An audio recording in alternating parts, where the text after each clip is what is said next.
Bonjour à tous. On est content de pouvoir partager avec vous.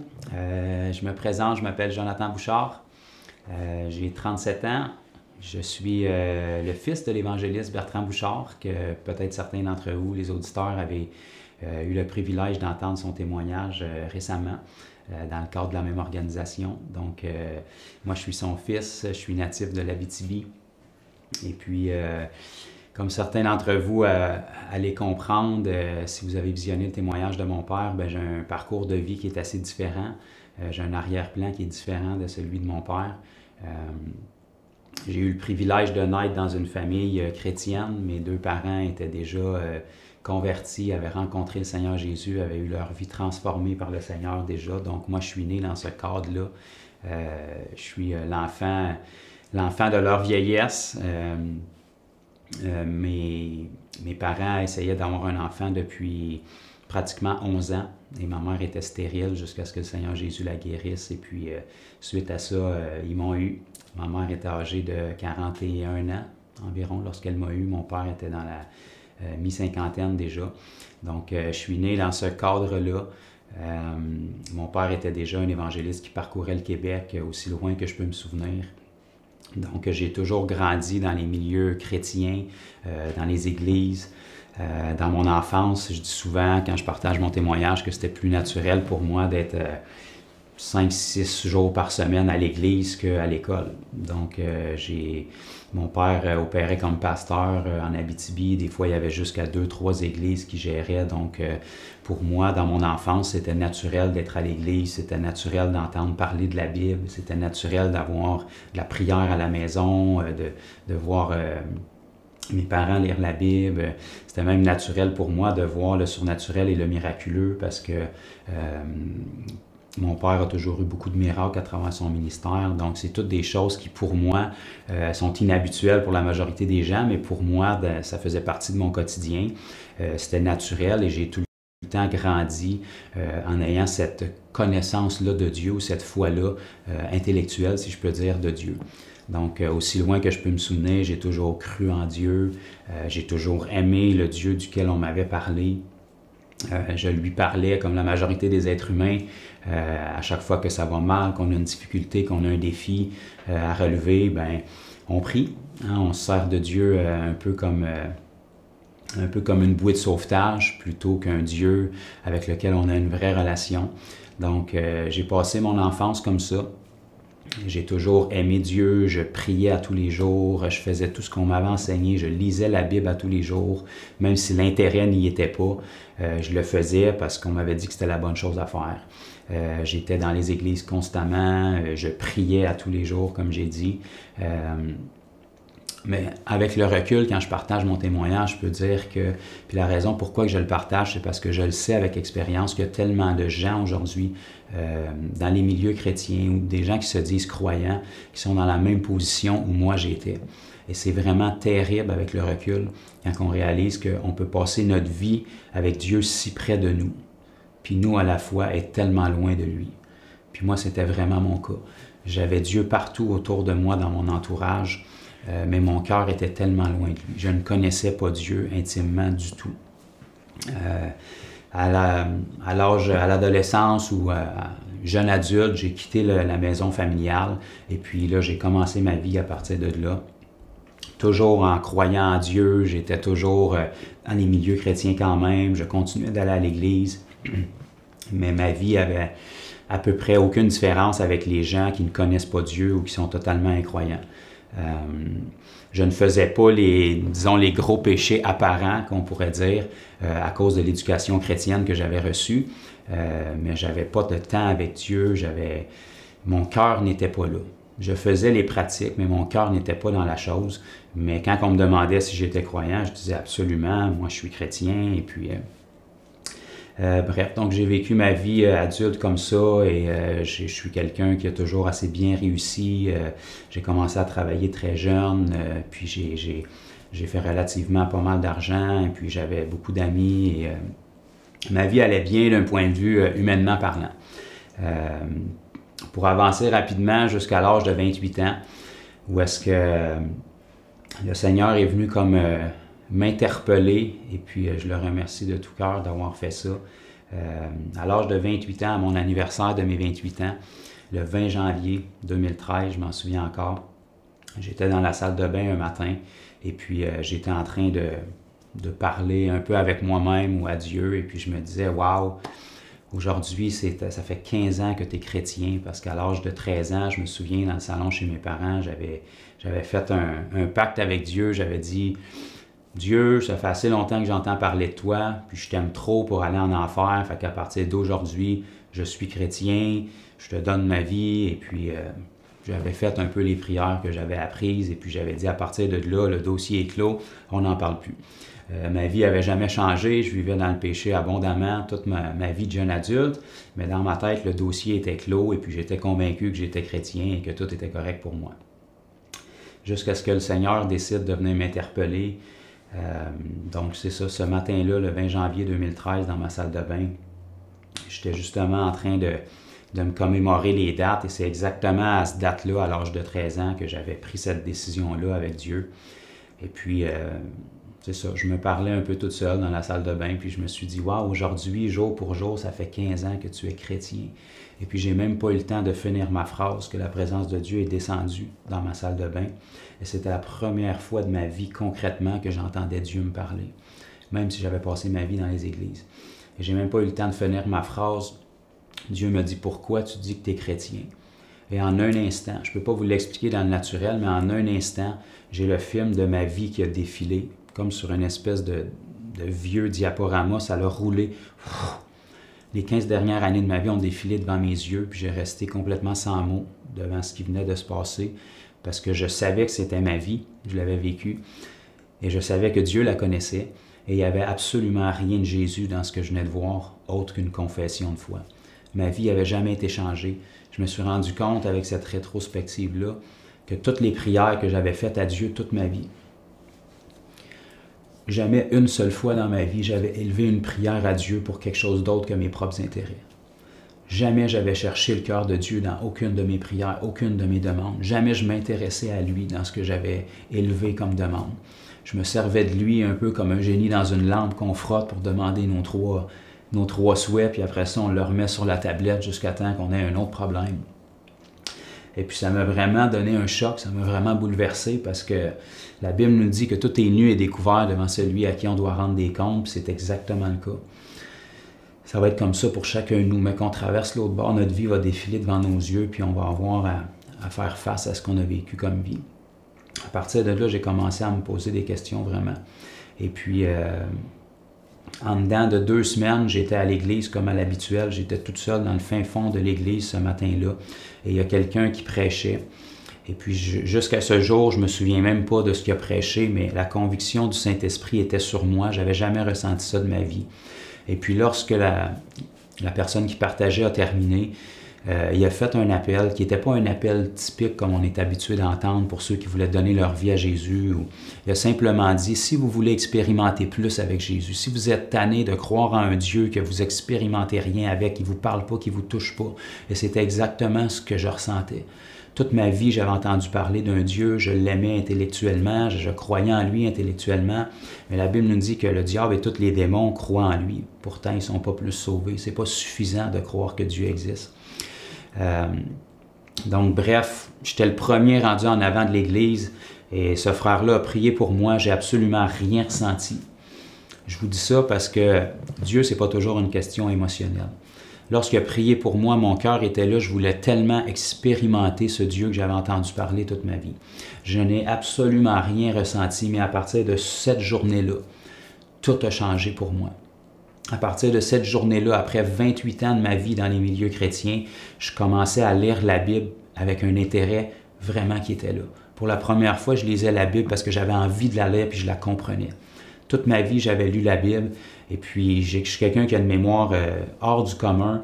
Je pouvais mémoriser à peu près tout, mais lorsque je lisais la Bible, aussitôt que je lisais une phrase, je n'avais pas terminé la phrase que je l'avais oubliée.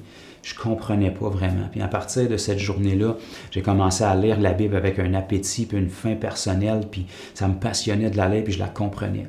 Toute ma vie, j'avais prié, mais à partir de cette journée-là, lorsque je priais, souvent je priais dans ma voiture parce que c'est le seul endroit où je pouvais être tranquille.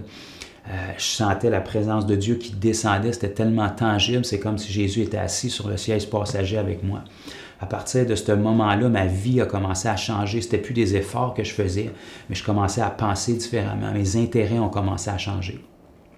Et sur un espace d'environ 5-6 mois, j'étais dans une situation de relation amoureuse à ce moment-là, puis j'avais des choses à régler dans ma vie, mais le Seigneur travaillait et ma perspective puis mon amour pour Dieu pour la première fois était vraiment sincère. Et puis en dedans de ce 5-6 mois-là, vers la fin de l'année 2013, le Seigneur est revenu dans ma cuisine où est-ce que j'étais un soir.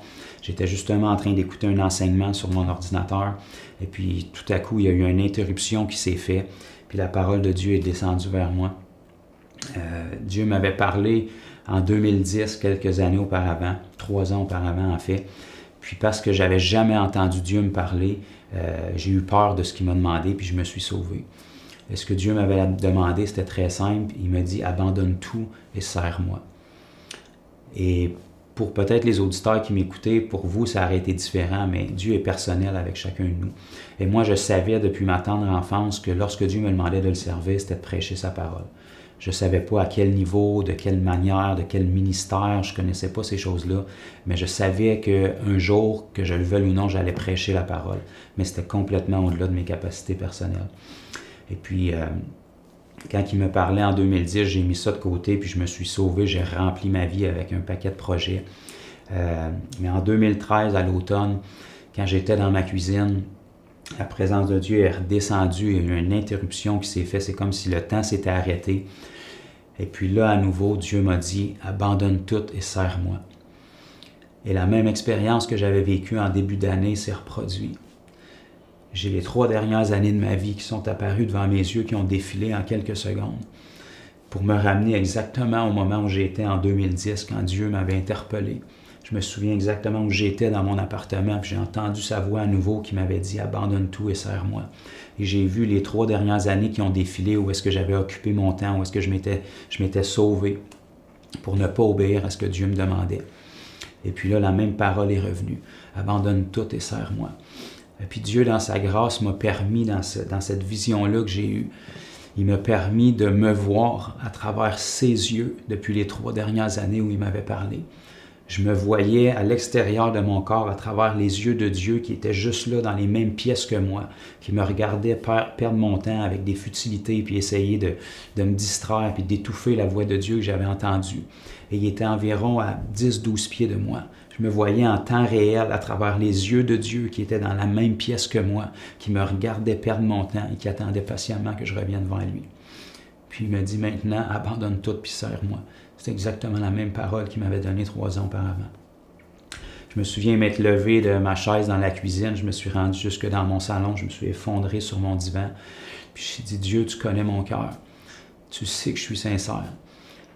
Puis te servir, c'est complètement au-delà de mes capacités. C'est toi qui m'as créé, tu le sais, je ne suis pas capable de faire ça. Je ne suis pas un prêcheur. Je ne suis pas, dans ma tête, le modèle de prêcheur que j'avais vu, c'était des gens d'un certain âge qui s'habillent d'une certaine façon, qui parlent d'une certaine façon.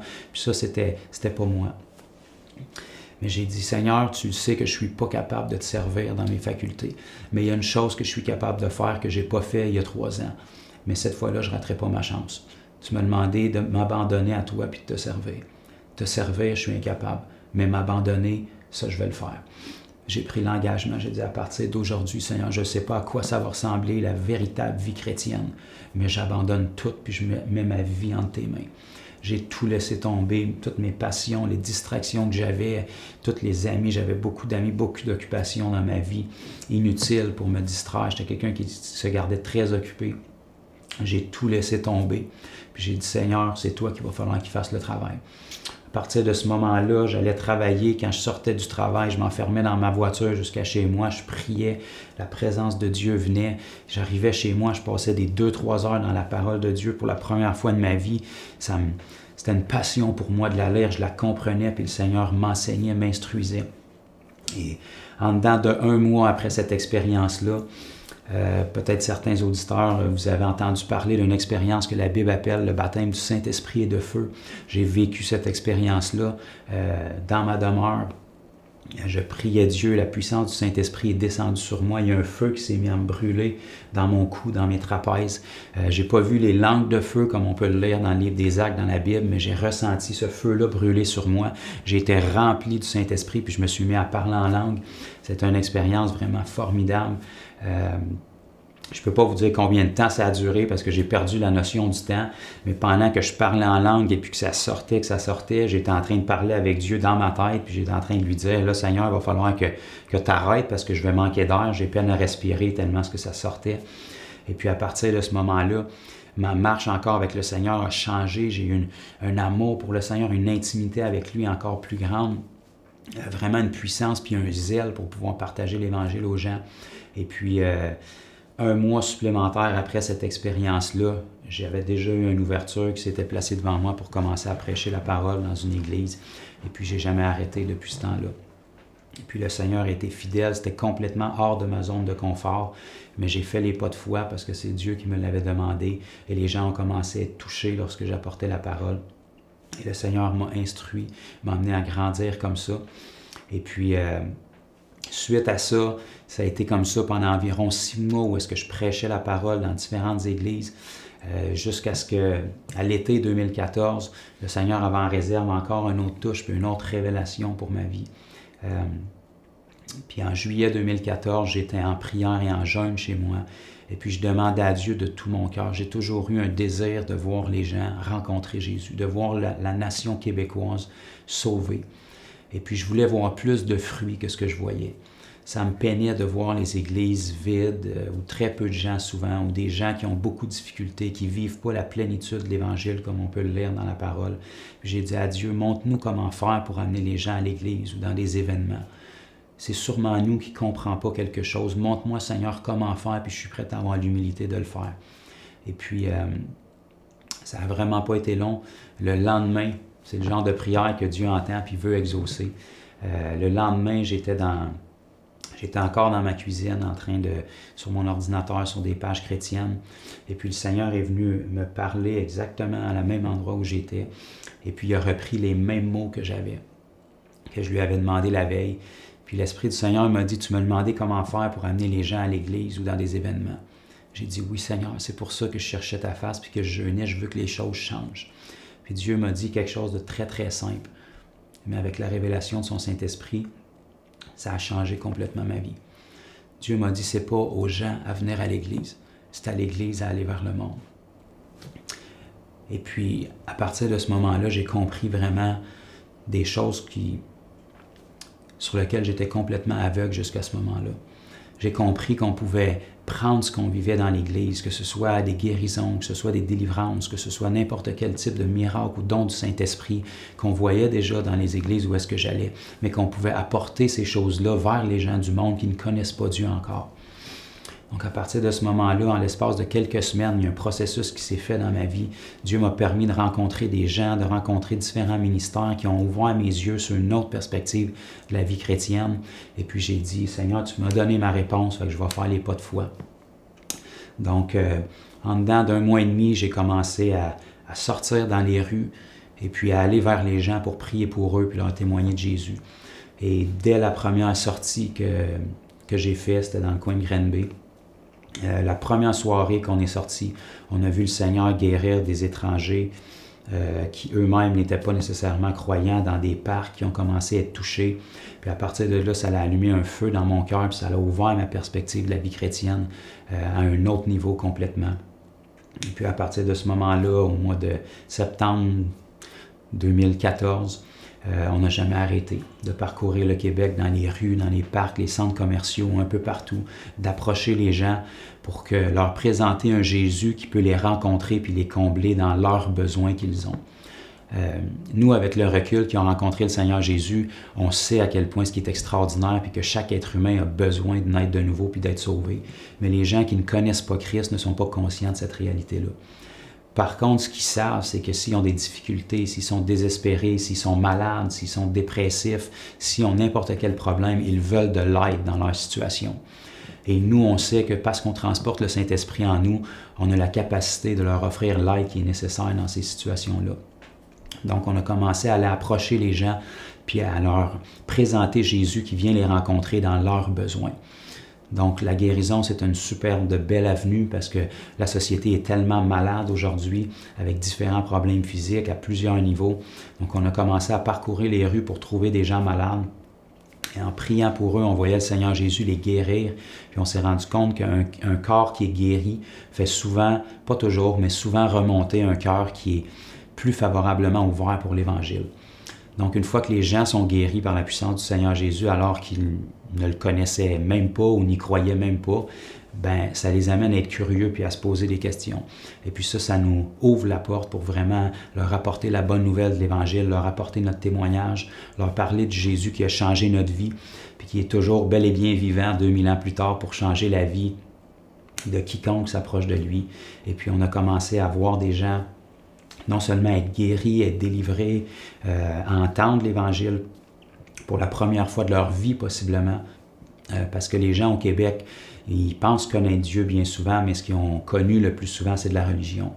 Donc, disons que la version de Dieu qu'ils ont est une version qui est biaisée, qui n'est pas exactement celle de la Bible.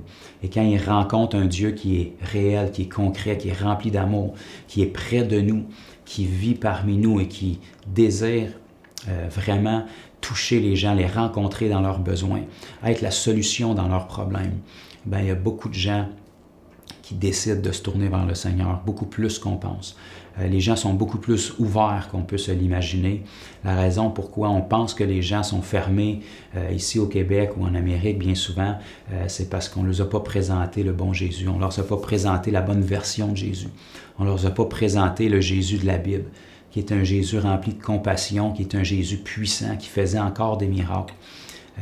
Et puis, même aujourd'hui, lorsque les gens rencontrent ce Jésus-là par le Saint-Esprit qui habite en nous, ils sont interpellés puis ils sont touchés comme les gens qu'on peut lire à l'époque de la Bible. Il n'y a rien qui a changé, vous savez, les années passent, la technologie avance, la culture change, mais l'être humain demeure l'être humain, les problèmes demeurent les mêmes problèmes et Dieu demeure le même Dieu. Donc, c'est pour ça que la bonne nouvelle que la Bible nous enseigne est la même qu'on porte aujourd'hui en nous. Puis, elle a le même effet aujourd'hui qu'elle avait à l'époque de la Bible, si on peut y mettre foi, faire les pas de foi nécessaires, être obéissant, et puis faire ce que la Bible nous demande de faire. Donc, à partir de ce moment-là, on a commencé à, plus on voyait Dieu agir, plus ça nous poussait, puis ça nous donnait un zèle pour continuer d'aller dans les rues, pour continuer d'aller partager l'Évangile aux gens. Et puis, en marge de ça, bien, plus on vivait des témoignages, et bien, plus il y a des gens qui étaient touchés puis interpellés par ça. Des chrétiens, des disciples de Jésus qui étaient un peu dans la même situation, peut-être que moi je l'étais il y a quelques années, qui, lorsqu'ils voyaient que Dieu pouvait agir en toute simplicité à travers quelqu'un qui faisait des pas de foi, bien, eux-mêmes commençaient à être inspirés puis avaient le désir de se lever pour le Seigneur, ou étaient peut-être interpellés par mon témoignage de voir que quelqu'un peut passer sa vie dans l'Église, mais ne pas nécessairement être sauvé, et que lorsque quelqu'un est réellement sauvé puis reçoit la puissance du Saint-Esprit, bien, il se démarque immédiatement. Il y a un changement qui se fait. Notre vie ne peut pas demeurer la même. Donc, j'ai commencé à partager mon témoignage un petit peu partout à travers le Québec aussi. Puis beaucoup de gens ont commencé à être interpellés, beaucoup de gens qui étaient dans la même situation que moi, où est-ce qu'ils étaient séduits peut-être à croire qu'il y avait une vie chrétienne ou qui étaient vraiment chrétiens, mais qui en réalité n'avaient jamais vraiment fait le pas de foi, de se repentir puis de complètement s'abandonner au Seigneur. Et bien, à travers mon témoignage, et puis le témoignage de vie des gens qui étaient impactés par ce qu'on faisait, bien, eux-mêmes ont commencé à se tourner vers le Seigneur. Donc, ça a été vraiment un changement radical pour moi. Et je peux vous dire, encore aujourd'hui, ça va faire presque 10 ans que j'ai rencontré le Seigneur Jésus, que je suis né de nouveau, que j'ai reçu la puissance de son Saint-Esprit, et plus ou moins 8 ans que Dieu m'a parlé pour l'évangélisation. Et je suis toujours aussi passionné, je suis toujours aussi amoureux de Jésus. Vous savez, si pour vous qui écoutez, votre vie chrétienne est absente ou est plate, soyez convaincus que c'est parce que vous ne vivez pas la bonne. Parce que lorsqu'on commence à vivre l'Évangile comme on peut la lire dans la Bible, c'est tout sauf plate. C'est une vie tellement extraordinaire, tellement enrichissante, tellement merveilleuse, tellement remplie d'expériences. Dieu nous amène, quand on fait des pas de foi, à des endroits qu'on n'aurait jamais pensé être. Dieu nous utilise pour impacter des vies où est-ce qu'on sait que c'est complètement hors de nos capacités. Nous, on est juste des canals, on est juste des vaisseaux. La Bible nous appelle le corps de Christ. On est juste des vases qui transportent le Saint-Esprit en nous, et parce qu'on se rend disponible, qu'on fait les pas de foi et qu'on croit ce que la parole de Jésus nous dit, mais le Seigneur passe à travers nous pour impacter des vies. Depuis ces années-là, j'ai vu des centaines et des centaines de personnes guéries. J'ai vu des vies transformées. Et au fil des ans, avec la persévérance, on voit de plus en plus de gens se convertir. On voit de plus en plus de gens qu'on a le privilège de baptiser. Et on voit de plus en plus de générations subséquentes qui font la même chose. Et ça, c'est ce qui réjouit le plus mon cœur. De pouvoir non seulement amener quelqu'un à Jésus, mais que cette personne-là devienne un disciple elle-même et qu'elle amène d'autres personnes à Jésus. Ça fait un effet de multiplication et ça nous permet de vivre vraiment ce qu'on peut lire dans la Bible. Un évangile qui est vivant, un évangile qui grandit. Et puis la réputation du nom de Jésus se répand dans notre nation. Et puis c'est un privilège vraiment de pouvoir être un outil pour le Seigneur pour faire ça. Alors, c'est un petit parcours de mon témoignage rapidement et je prie vraiment que ça puisse vous inspirer, vous toucher. Si vous êtes déjà des disciples du Seigneur qui écoutez ça, que ça puisse vraiment vous inspirer à continuer cette marche-là. Si vous ne vivez pas vraiment cette vie-là, bien que ça puisse vous inspirer à faire les pas de foi, à passer par-dessus vos doutes, vos craintes, vos incertitudes pour enjamber le pas puis vraiment devenir un outil dans les mains du Seigneur. Tout ce que le Seigneur cherche, c'est des gens qui sont disponibles. Il ne cherche pas des gens parfaits, des gens qualifiés. Il cherche des gens disponibles qui sont prêts à collaborer avec son Saint-Esprit pour qu'il puisse agir.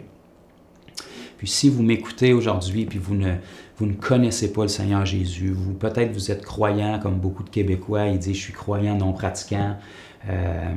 Peut-être que vous avez votre opinion sur Dieu, peut-être qu'elle est très négative, peut-être que vous êtes complètement athée. Je veux m'adresser à vous aussi. Moi, je ne suis pas là pour vous convaincre de toute façon. Je ne pourrai jamais faire ça efficacement.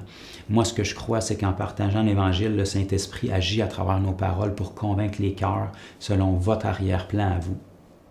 Si vous êtes quelqu'un qui m'écoutez et vous dites que vous êtes croyant non pratiquant, je peux juste vous donner un petit conseil pour peut-être vous faire saisir ce que vous dites être. Si vous me dites que vous êtes croyant non pratiquant, c'est à peu près la même chose que si je vous disais personnellement que je suis un astronaute non pratiquant.